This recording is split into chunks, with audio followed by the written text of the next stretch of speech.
guys, Ariel over here at Finest. Today I'm going to do a real quick dessert recipe. Absolutely nothing at all is healthy about this, but it is really tasty, it's really quick, it's pretty inexpensive, very easy to make, and if you need, I know I'm just past the holidays now, I probably should have done this last month, but if you need, for instance, a quick pan of something to take to some kind of gathering or something like that, this is a pretty good way to go. Today I'm going to make fudge. So, like I said, this is super easy. Recipe conveniently calls for 2 pounds of powdered sugar. Powdered sugar normally in most grocery stores that I've seen comes in a 2-pound bag, so you don't even have to measure anything. Just going to open the bag, dump the entire thing into my bowl.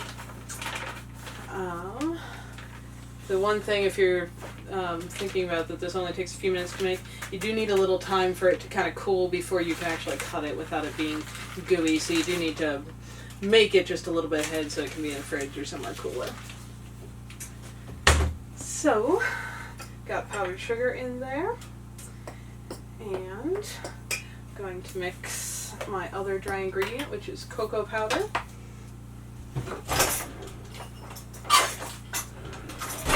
1 cup of plain cocoa powder.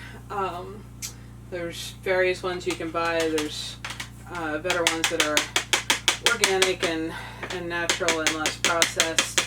But as I said, nothing about making a pan of fudge is exactly healthy. Now that's a heaping cupful for sure. Like most of my recipes, this doesn't have to be super precise. So 2 pounds of sugar, 1 cup of cocoa powder. I'm going to just mix that in there a little bit. I think the original recipe when I first saw it probably said something about sifting both of these things to make sure there was no lumps. And if you really want to do that, by all means go ahead. That's too many steps for me. And if there's a tiny little lump of sugar in my sugar bar, I don't really care. So I just gotta mix those together, just enough that my white all turns kind of brown. I'm going to make a little bit of a hole here in the middle and put my butter in. So this takes 1 stick of butter. Oh, I'm sorry, 2 sticks of butter. And then you could melt this, whatever kind of cooking setup you have. At the moment, for me, that is going to be on the wood stove. Since, if you've been following what's going on here, I currently have a hole in my kitchen where the oven range should be. Because, check out my last blog post if you want to know what's going on with that. So while that butter melts on top of the wood stove there, this recipe does call for a little milk, like normal. I don't use much dairy milk, so this is going to be coconut milk, but I only want a 1/2 cup, and usually, at least if you live in a colder climate like me, when you open a can of coconut milk you're going to have a real thick layer on top that's kind of the cream, and it's going to be real liquid under that. And for some things I try to keep those separate because I want the different parts, but for this I'm going to just kind of carefully mix that together just a little bit because I want more of a whole milk kind of texture. And you can absolutely use dairy milk with this or whatever other milk version or substitute you prefer. I used to use plain old cow's milk when I first made this. So, get a measuring cup. You only need a 1/2 cup of milk. Shouldn't have too many big lumpies in there. Doesn't pour very neatly with the chunks. Call that a 1/2 cup. Clean up my mess. I'm not going to eat this whole pan by myself. In fact, I'll be honest, as much as I like sweets, I don't even, usually when I make this, I don't eat most of it myself because I'm almost always making it for somebody else. Get rid of the rest of my lumpies there. And then the other wet ingredient that goes in here is alcohol. No, it is vanilla extract. I make my own vanilla extract, super easy. Buy vanilla beans. I don't usually find them for sale in local grocery stores, so I do order them online. Get some good vanilla beans. You can find proportions out there. Need some kind of alcohol. Vodka is often best because it doesn't have a strong flavor of its own, though I've done vanilla extract with whiskey as well. Kind of depends. Sometimes I have house guests and they give me a bottle of alcohol, so then I use it for whatever. So this I did over a year ago. A full bottle of alcohol. I don't know if this camera can see the vanilla beans in there, but there is quite a few in there. I forget how many I originally put in there. This has been sitting for more than a year at this point. It does not need to sit that long to create an extract, but this is now real, natural, not imitation vanilla extract. It smells awesome, and it cost me, I don't know, 8, 10, 12 bucks or something like that for the beans, whatever the price of the bottle of vodka was, and this should last me for quite a few years. I'm gonna do a generous teaspoon or so of vanilla in there, because vanilla extract's not something you use a whole lot of, so I've only had to make this twice in my adult life now. I made a bottle, used it for many years, used it up, and now I've got another one that will be good for quite a while longer.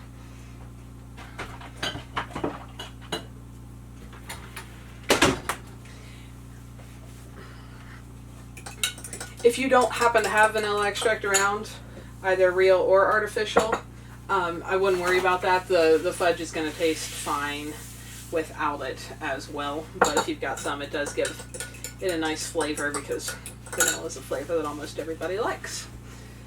So, let's see if our butter is getting all soft over here on the wood stove. Almost. I could have also, if I wanted, melted the butter separately, like in my little measuring cup or something.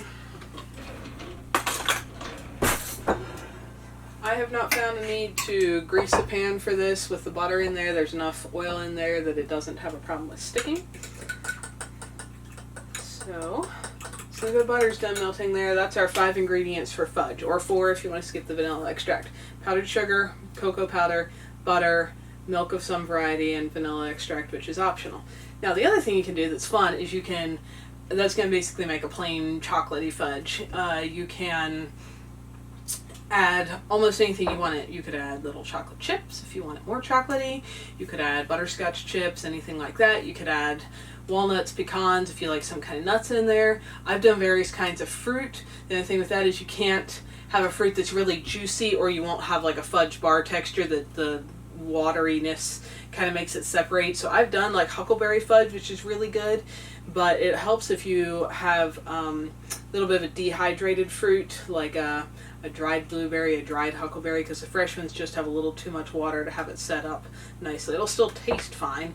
It's hard to taste bad when it's mostly sugar and butter, but it won't have a nice fudge bar texture if you use anything with too much liquid in, so be aware of that.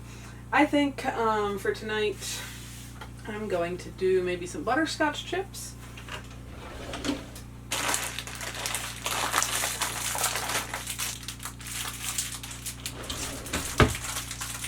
Another good one to do is coconut, if you like coconut. I have some guests coming over for dinner, and I happen to know one of them doesn't find coconut to be their favorite thing, so otherwise I would probably use that.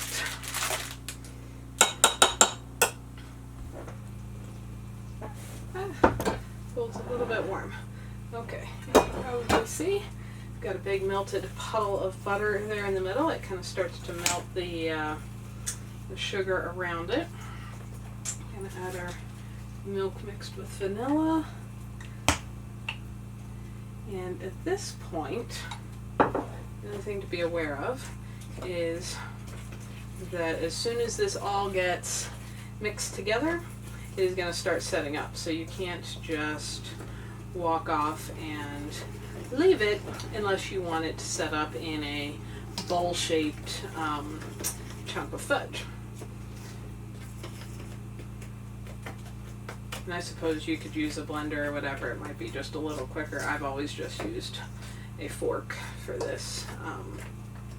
Just getting all the dry sugar and cocoa powder mixed into the wet ingredients.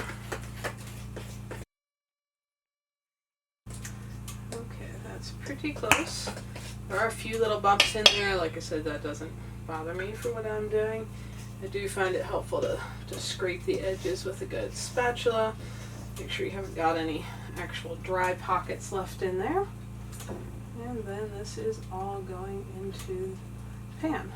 I use a 9x13 pan. If you want to use 2 smaller pans, you could. If you want to do something that was a totally different size or shape, that would be fine. The only thing it would change is the exact thickness of your fudge bars, which is not a real exact science. But this volume works out pretty well in a 9x13 pan. So I'm just using my little Rubbermaid rubber spatula here. Try not to make a mess on the edge like that. And I just smooth this kind of evenly across my pan. Because I decided I'm going to do some salted caramel chips in this one. I'm just going to kind of sprinkle them around a little bit evenly there. While this is still warm, that was a partial bag. I'd used the rest for something quite a while ago. I don't even remember what. And then I'm just going to I could just leave them on top, but I'm going to just squish them down in there a little bit so they're not loose and falling off the top of the fudge bar. At this stage it's still really soft and pliable, so you could mix about anything in. You could drizzle liquid caramel and pull a knife through it, make pretty swirls in the top. But once it starts to harden, then you can't mess with it anymore. So whatever you're going to do, have your plan and have it ready. So that is that. I'm going to call that good. And I've got a full pan. I want to tip it to sideways because it's still running. Full pan of fudge. This just needs a little bit to cool off. You can set it outside in the snowbank, set it in your fridge, whatever. Probably in about an hour it'd be at least stiff enough that you can cut it in nice little squares and enjoy your fudge. Like I said, there's absolutely nothing at all healthy about this recipe, but it's fun, it's really simple, easy, and quick, and hopefully you guys enjoy that sometime. Thanks for watching, folks! If you're interested in more info on my off-grid tiny house life, check out some of my other videos here. And if you like what you're seeing, click the little picture of my house to subscribe and then hit the little bell so YouTube actually notifies you every time there's a new video available. See y'all next time!